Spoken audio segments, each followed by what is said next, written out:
Alright, welcome back to part 3 of my build here. Now, as you know, I already fixed the fenders on both sides, cleaned the engine up a little bit, still a lot more to go. But we have another problem. We have 3 check engine light codes, and 2 of those codes is the crankshaft sensor, which I ordered. I'm going to change that. That's right down there, all the way to the bottom, so you gotta get that from the bottom of the car. But I'm going to change that one later on. And I don't remember the other code off the top, but the car was misfiring, so I changed the spark plugs already. That's good to go.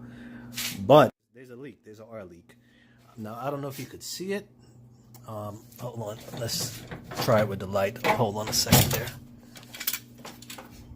Right? If you could see, it's kind of... Let's focus a little bit. It's kind of wet right there. But again, it was a lot more worse than that before I put the degreaser on it. It turned out I have to change both valve cover gaskets. So in order to do that, I have to pick up the plenum or intake manifold.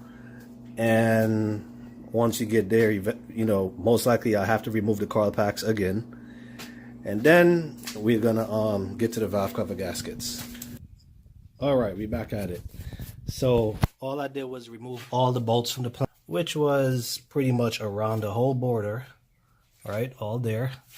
There's one here, there's one back here, there's one down there, as you see. Just trace them all around. You got 6 right here, and then this one here. And I just lifted a little bit to see if it's gonna come up, which it did. I did this before when I put this on, obviously. So yeah, so that's what I did. So let's lift it on up. I don't think I could do it with one hand. Let me see if my kickstand works. Hold on a second.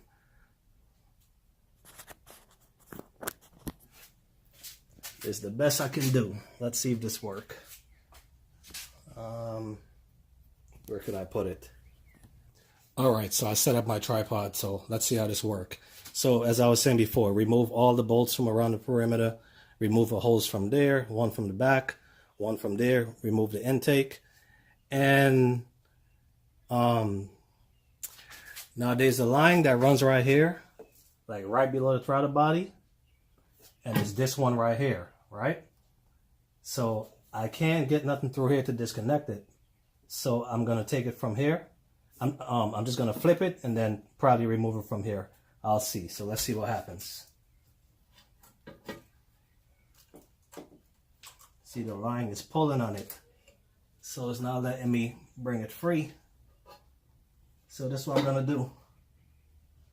We're gonna turn it like this.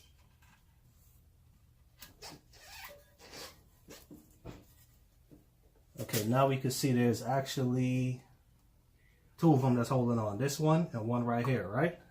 So let me grab my, I don't want to use such a big vice grip, but hold on a second. Let me grab my smaller one. Let's see if this works. Okay,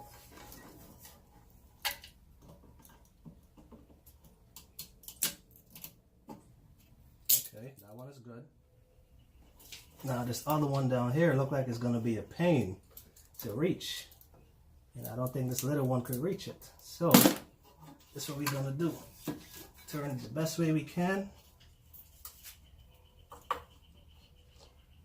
And pinch it and then pull it the other direction.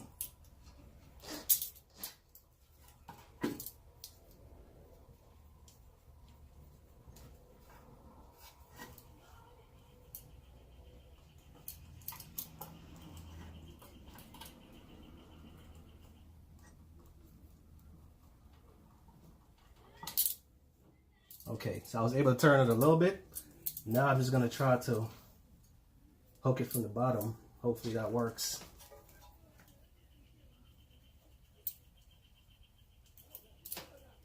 Or I could just go over on that side of the car. Okay, hold on a second.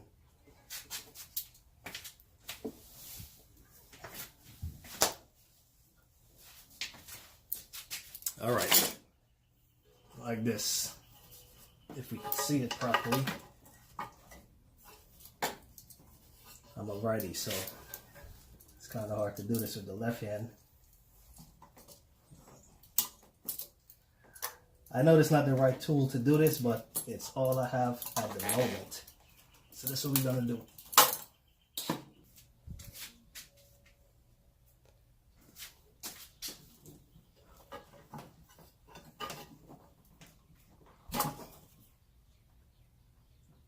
Oh yeah, I forgot to say, out of this coolant line here, a little bit coolant came out, but no big deal.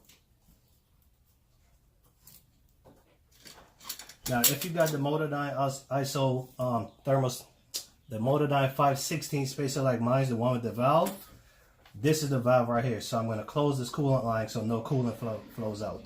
So it's closed now. So whatever's left in about 6 inches of the line, whatever's left in there, that's what's in there. So now that we got that one up, we still have to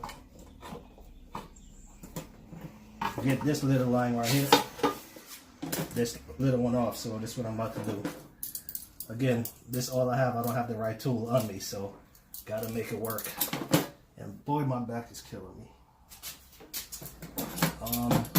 Let's try the big one first since it's more room.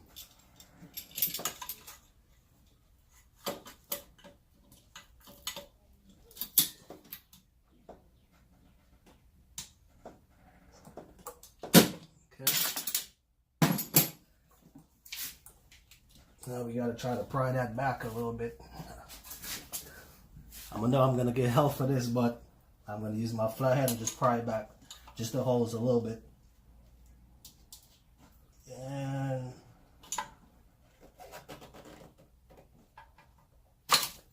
there we go. Once that's off, this sucker comes right up.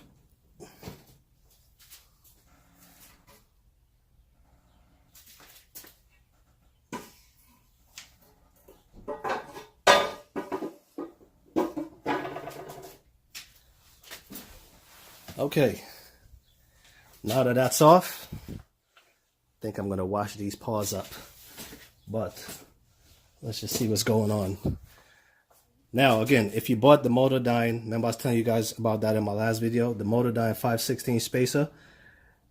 Let's just say this was a stock car, right? When you took off the plenum, they had, if you know what a gasket looked like and what it's made out of, you replace it with this right here. It's a much thicker one.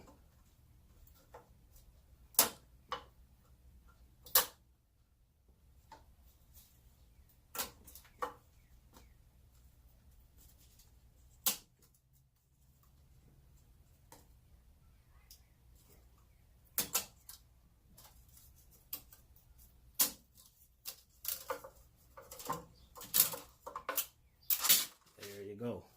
Look how thick that is. This was the factory gasket that came with it. So you just sat it right on top of it. But yeah, so pretty much this is called an isothermal spacer, right? So this is supposed to isolate the heat. Like obviously if your engine is running, you can't sit your hand on top of here, right? It's too hot. So this isolates the heat from the top part of the intake manifold. Now, as I was saying in the last video, when the temperature hit below 55 degrees, this valve right here, you open this valve, so coolant will start flowing to the plenum. You saw how the coolant ran out a little bit? That's what that's for. So when it's above 55 degrees, you close it. I have it closed right now. You close it. So you stop the coolant from flowing here, and I guess that's supposed to make the plenum run warmer. Go to Motordyne website, they explain it to you, but that's the concept of it. So yeah, this is off. We got the factory one right here. We're gonna just straighten that out, but either way we have to pick this up also because we have to go farther down. Look at all this oil buildup, but yeah, go figure. Let's get my tools. This also came with the Motordyne, these little spacer things, so yeah.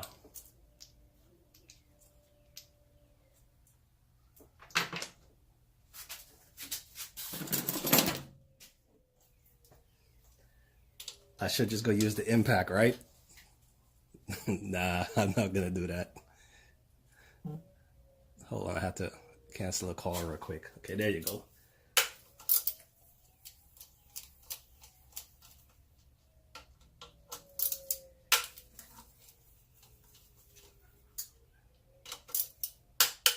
I gotta say, for a almost, let's see, this is a 05, 10 is 2005.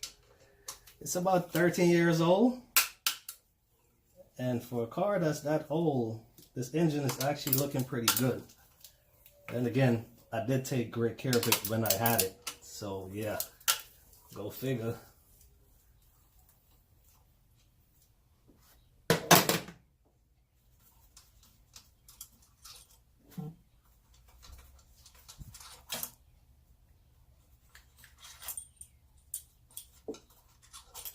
Now, I'm probably going to trim this video down a little bit because, you know, Infinity's not, well, this model, at least right here, is not what it once was when the car just came out. At this point, pretty much everybody have it. But, yeah, I'm probably going to trim it down. Probably not. Now, along with this, this kit from Motordyne, they give you another gasket. Or another spacer, if you want to call it that, but you'll see. See, so once you pick this up,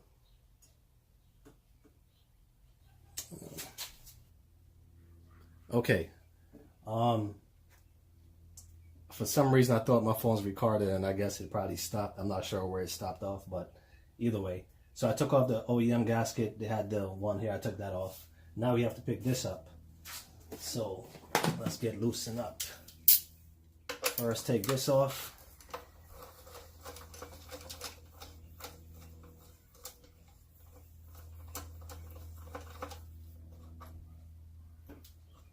These wires here, remember I was saying it's a grounding kit.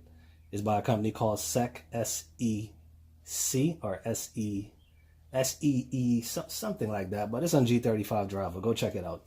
But yeah, it's strictly for the automatics if you want to feel something. There's another 4 here.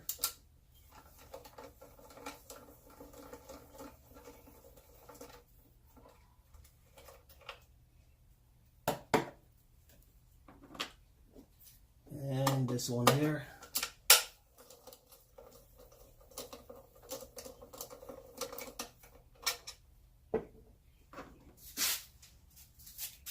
And one more here.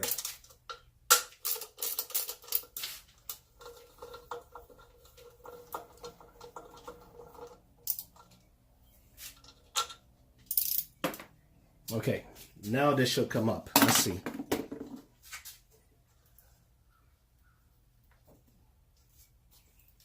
Actually, no, I missed this one. You got one here. This just lifts up. And that should, oh damn, there's one back there too. Okay. All right. Hopefully this is the right, yep, this is the right one.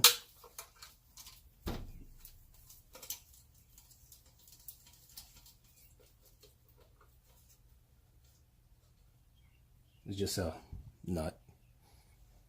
And then there's one directly back here.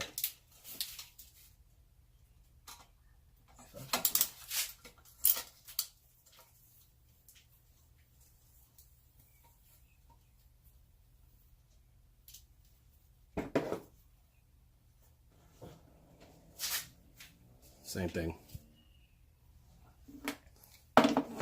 Now it should come up. Let's see. Voila, up it goes.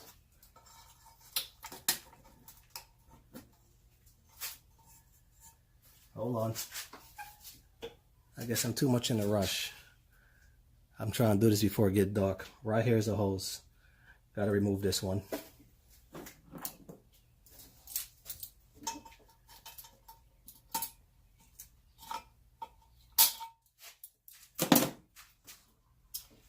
Let's do the old cheap again.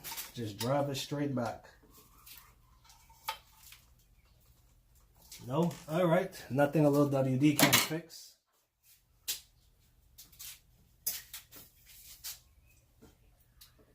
Try not to get it in your engine. Yeah. I think that's a good idea.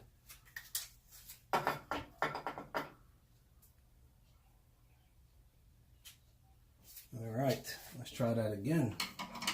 Now it's loosed up a little bit, so All right, now we're getting somewhere. Be careful not to crack your hose if it's already dry rotted. Now I'm just going to pull it. Talk about clearance.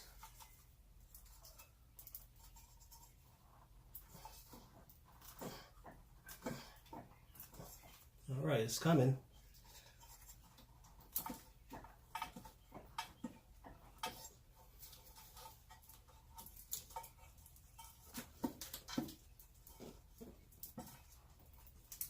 There's just no room here, man. But I'm getting it.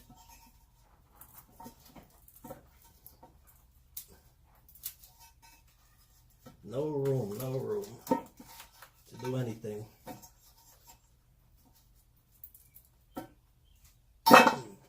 Okay. Off it goes. Now it should be able to come up. You would think this was my first time doing this. Come on, what is it holding on to now?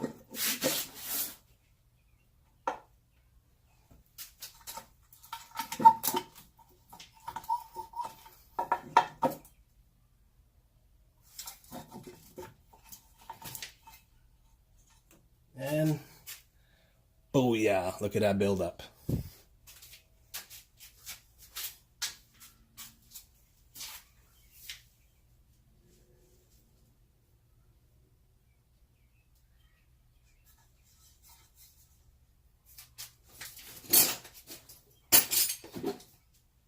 Okay, we are almost there.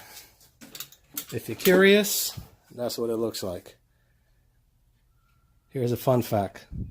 It's 6 cylinders. Or maybe it's 4. I don't know how much holes we have there. You figure that out. Then again, what do I know? I'm just a YouTube mechanic. No, let me stop. Yep, so valve cover leak. I don't wanna touch my phone, but like I said, the leak is there, yeah. So we're about to loose this out now. I'm just gonna loosen up one. You know, no need in showing you how to do both of them. Then again, my battery's kind of low. As soon as I came home from work, I started doing this. So I'm just gonna loosen up one, and then I'm gonna turn the video back on. That way you don't have to see me struggling. How about that? Okay, and before I do that, it looks like we're going to have to take out the coil packs. It's part of the valve cover. So yeah, I'll be back. All right, so finally got out the valve cover. There you go. Looks kind of dirty, but don't look too bad. But yeah, this thing was a pain.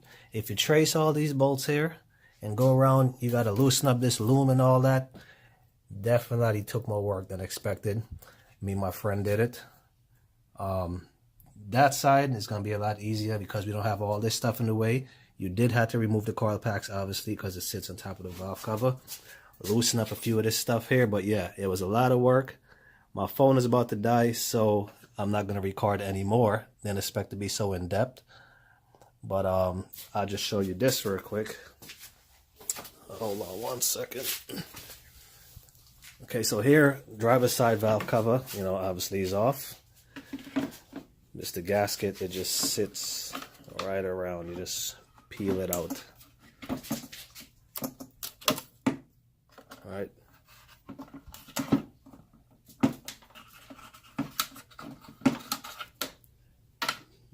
Yeah, where's my light? There we go. See that? And there's the new one that I'm touching my dirty hands, but yeah, and that's pretty much where I'm going to stop because my phone about to die and it's a lot of friggin' work and we got to get to that one. Stay tuned.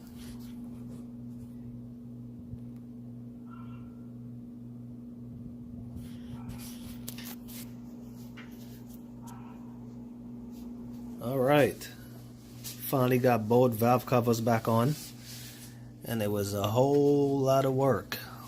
One that I'm not trying to do no time soon. One thing that we did not change, or for some reason looked like it couldn't come out, is what they call the spark plug. Hold on. These joints, you know, these is inside of the valve cover. I bought these from Advanced Auto, but for some reason the way they looked inside of that one, there was like no getting them out, so didn't want to chance it and then get stuck and end up needing a whole new valve cover.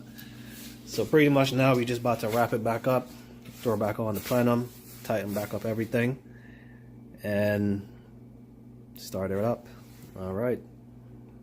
Oh, and we clean it up a little bit, but yeah, it looks terrible, but a lot more work to do. While I'm at it, I'm going to use some of this mag and aluminum polish to see what's the best I could get this going. I don't expect too much, but it's better than none. Yep, all polished, well, all greased up. And then just, I guess I'll let it sit for a little while, then I'll just wipe it off. Okay, was it a difference? Maybe, I don't know. I'll have to rewind the video and see. But it's a lot better than it was a week ago. All right, so just set that back down. And you're gonna tighten back up there. That one at the back. And there's a few that goes around the perimeter. Put the plenum back on that I just freshly polished. Nah, I'm playing. And then lock it back up. So I already showed you guys how to take it off. I'm not gonna record putting it back on. So that's the end of that. So next time you see it, everything gonna be back together. All right. It's 11 o'clock. Been at this, what, 4 hours, about that. But everything is back together. You know, tired, man. Hands black as ever. But yep, plenum back on. Man, this valve covers, those gaskets, even the hardest part was removing the valve cover. This loom was in the way, everything down there was in the way. Yeah, no fun. The passenger side was easy to come out. That wasn't a big deal. Well, it was a big deal, but just not as big of a deal like the driver side. But all to all, everything is back the way it should be. I don't think I showed it in the video, but when the plenum is up, when you install in this top piece, which is part of the intake manifold, there's a gasket, or the lower plenum, I guess that's what they call it. There's a gasket. I didn't show in the video, I didn't show me putting it back on, but yeah, I went to AutoZone, grabbed a new set, so I put a kit, that is, so I put that on. I put that one back on also. And that's pretty much everything that needs to be changed. So tomorrow, just gonna do the what am I thinking? Tomorrow I'm going to do the crankshaft sensor. I'm tired, gotta go to work early, so gotta get down there, do that. And we'll see where that goes, but that was the hardest part. Also tomorrow I have to change bolt end links because both of those is bad. And also I'm going to change the both ball joints because both of those is bad. Yeah, never ending project. But anyway, if you haven't subscribed, don't forget subscribe, and remember my new slogan, real car guys do their own work. Peace.